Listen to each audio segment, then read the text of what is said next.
On a scale of 1 to 5, how would you rate your middle schooler, beginning high school student, maybe 10 to 13, 14 years old? How would you rate them on a respect scale, with 5 being the most respectful?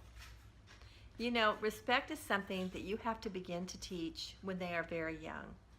And the way that you do that is you sort of guide them in how they need to respond to you, the respect that they need to show to you. But even though you may have done a stupendous job for the first 10 years, once they hit that adolescent puberty mark, it's like, you're dealing with a whole new child. And you're going to have to start using some different methods to help inspire respect in them now that they are starting to form their own opinions about things, and those opinions might be different than yours. So here are 3 suggestions that I have for you. And the first one is actually the most important one. After they enter middle school, it's time for you as the parent to begin to see them as young adults. They're not children anymore. Now they're young adults and they're moving in a more mature direction. So they will have opinions that are different than yours and ideas that are different than yours.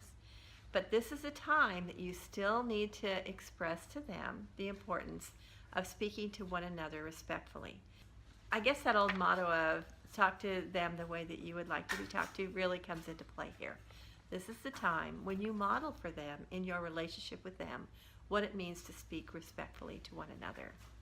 A second idea that I have for you is to be really wise in the discussions you have about other authority figures in their life, whether they're in the conversation or they can just hear your conversation. If you are speaking disrespectfully about a teacher or a coach and you're all upset and you don't agree with them, that's not good modeling for your very young adolescent.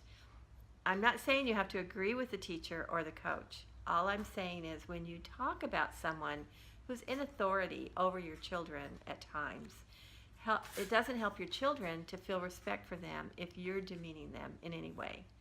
So listen to your tone, listen to the words you're saying, realize that these kids are listening and they're taking notes.